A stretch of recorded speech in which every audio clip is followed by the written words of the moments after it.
हमारे साथ एमके वेणु भी जुड़ गए हैं, जो द वायर के फाउंडर है। वेणु, आपका स्वागत है हमारे इस खास कार्यक्रम में।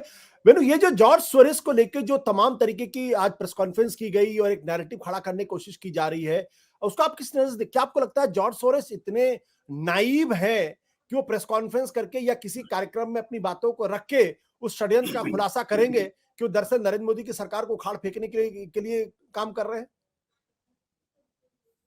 वेणु, आपको अपने को अनम्यूट करना पड़ेगा। You have to unmute yourself. You have to unmute yourself.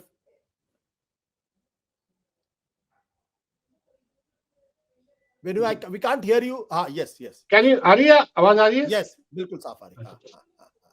देखिए आशुतोष, जॉर्ज सोरोस का बैकग्राउंड समझना बहुत जरूरी है। ये इनकी जो ये कहां से आते हैं, ये एक नाजी जर्मनी में एक फांसीवादी जो वहां का जो पॉलिटिक्स हुई है उसमें से वहां से बच के निकले हैं। वो हिटलर के टाइम से कंसंट्रेशन कैंप, मतलब वहां से बच के, और उनकी अपनी एक आइडियोलॉजिकल और आप कह लीजिए एक्टिविस्ट कमिटमेंट है।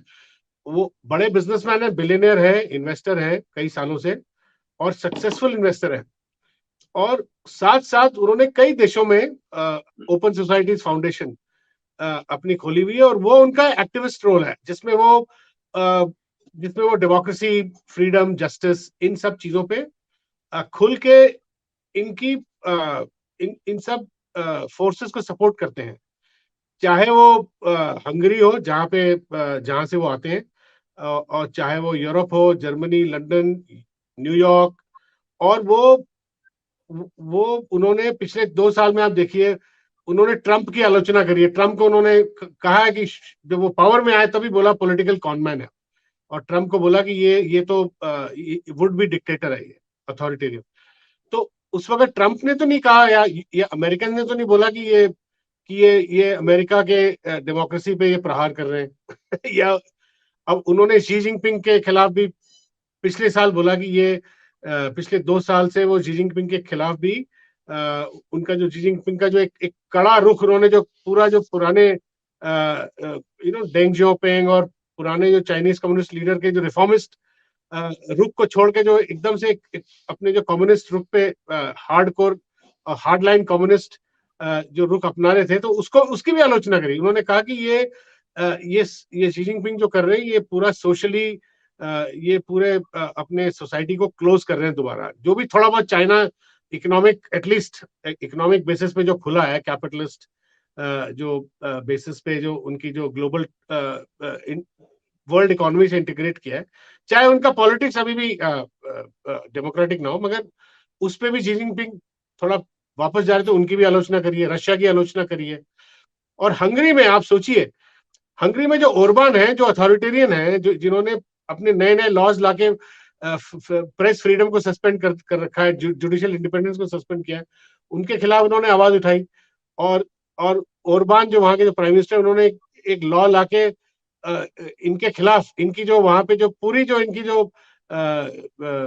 इनका सोरोस का हेडक्वार्टर्स यूरोप का बुडापेस्ट में, हंगरी में था। इन्होंने पूरा हंगरी से शिफ्ट किया अपना पूरा हेडक्वार्टर।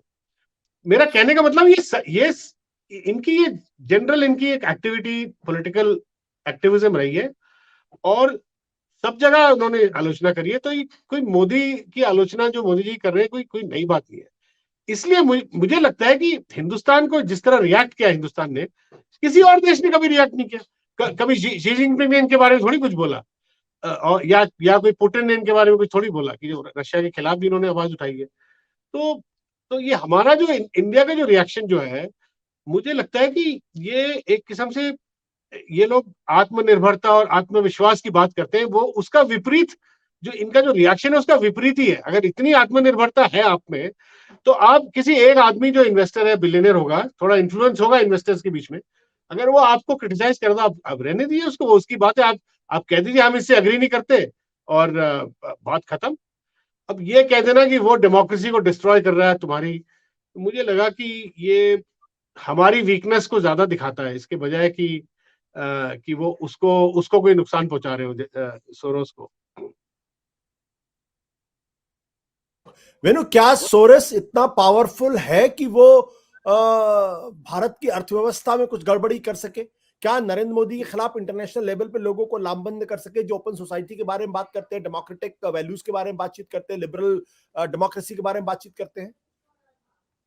आशुतोष जी, सोरोस 1970s और 80s 90s में बहुत एक्टिव हुआ करते थे और ज्यादातर करेंसी मार्केट में एक्टिव हुआ करते थे। आपको याद होगा, मतलब मैं याद दिलाना चाहूंगा, 1972 में उन्होंने ब्रिटिश पाउंड के खिलाफ उन्होंने बेट करी और ब्रिटिश पाउंड को उन्होंने उस वक्त डिवैल्यूएशन हुआ ब्रिटिश पाउंड का खूब, और उस वक्त मतलब ये माना जाता है कि उस वक्त $1 बिलियन उन्होंने ब्रिटिश पाउंड के खिलाफ बेट करके उन्होंने कमाया।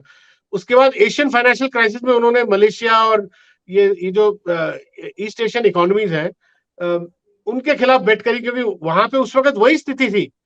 आपको याद दिलाऊंगा, बड़ी बड़ी जो उनकी कंपनियां थी, कोरियन चेबॉल्स या मलेशिया की जो बड़ी कंपनियां, जो सरकार की मदद से खूब बाहर से लोन लेके उन्होंने बहुत हाई लेवरेज, कुछ हद तक जिस तरह अडानी का आज सिचुएशन है, और उनकी जो बैलेंस शीट में जो इतना ज्यादा वीकनेस आ गया था, तो उन्होंने उस पे उनके खिलाफ बेट किया।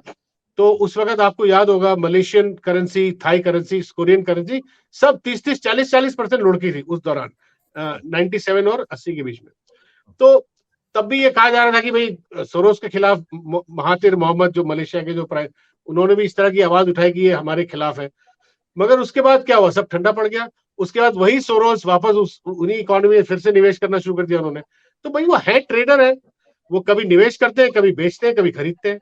तो आज वो कह रहे हैं कि भाई हिंदुस्तान की स्थिति ऐसी है कि इन्वेस्टर कॉन्फिडेंस कम हो रहा है। कल को जैसे उन्होंने कहा, अगर सुधार कुछ हो जाए यहाँ पे, तो 1 साल बाद ये बोलेंगे चलो सुधार हो गया, 2 साल बाद बोलेंगे चलो मैं अब खरीद रहा हूँ हिंदुस्तान में। बाकी जो आपकी बात है, ये अकेले इनकी कोई पावर नहीं है हिंदुस्तान में। आपको मैं बता दूं, करीब रजिस्टर्ड 4000 से ऊपर फॉरेन पोर्टफोलियो इन्वेस्टर्स हैं, और सोरोस, केवल अगर सोरोस का अगर आप इन्वेस्टमेंट देखें तो वो एक मेरे ख्याल टोटल इन्वेस्टमेंट जो हिंदुस्तान में आज तक हुआ हो उसका 1-2% से ज्यादा नहीं होगा। सो इसमें कुछ ये थोड़ा एग्जैजरेटेड इनकी जो शक्ति है वो यही इन्हीं की, ये सरकार, मोदी सरकार उसको एग्जैजरेट कर रही है, इतनी है ही नहीं। मैं तो कहूंगा कि राई का पहाड़ बनाया जा रहा है। मतलब सोरोस का ऐसी कोई शक्ति नहीं है सोरोस की कि हिंदुस्तान के मार्केट को या करेंसी को किसी तरह नुकसान पहुंचाए या इकोनॉमी को नुकसान पहुंचाए। सत्य हिंदी का ऐप डाउनलोड करें गूगल प्ले स्टोर पर।